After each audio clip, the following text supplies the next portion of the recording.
Komunala tako v naslednjih 30 dneh ne bo pobirala preostanka komunalnih odpadkov iz gospodinjstev in gospodarstva. Mislim, da to je ena velika sramota, da je to dokaz, da je Slovenija prva banana republika v Evropi. Neapeljs se bo ponovil. Pri nas v našem stanovanjskem objektu se nabere tedensko za cel kontejner odpadkov. Ja, no, ena kanta taka, mala tista, ko je na teden, ne, recimo pride. Ko mi smo, rekel, več ali manj očistili Slovenijo, ne, zdaj bo pa spet več ali manj po naravi. Ljudje se bojo pač znajdeli, kako se bojo lahko zdaj. Odredbo je treba spoštovati, odločitev županov pojasnjuje prvi mož Merenske občine.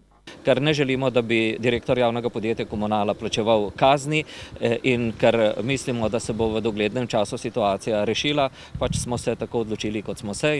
Eno od možnih rešitev vidi v odvozu odpadkov na registrirana odlagališča, kar bi pomenilo podražitev za 200 tisočakov na leto, a vprašanje je, kdo bo plačal nastali strošek. Direktor ima nalogo, da poišče varianto, kam se jih lahko odvaža in pa kjer bo cena najugodnejša, tja jih bomo pač kasneje vozili. Župani se sicer zavzemajo za dolgoročno preživetje odlagališča, kjer bi razvijali industrijo predelave odpadkov. Na tem področju je veliko zanimanje tudi zasebnih vlagateljev. Na lokaciji, ki je blizu te deponije, že poteka prebiranje odpadkov, ki jih pač zasebni investitor vozi iz Italije, prebira in jih potem spet izvaža v tujino. Tako da na nek način se je to vrstna industrija že začela.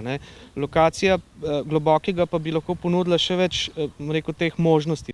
Od države pričakujejo jasno strategijo glede lokacij, kjer se bo v prihodnosti vršila industrija predelave odpadkov in da bo pri tem svojo vlogo imelo tudi Globoko, dodaja.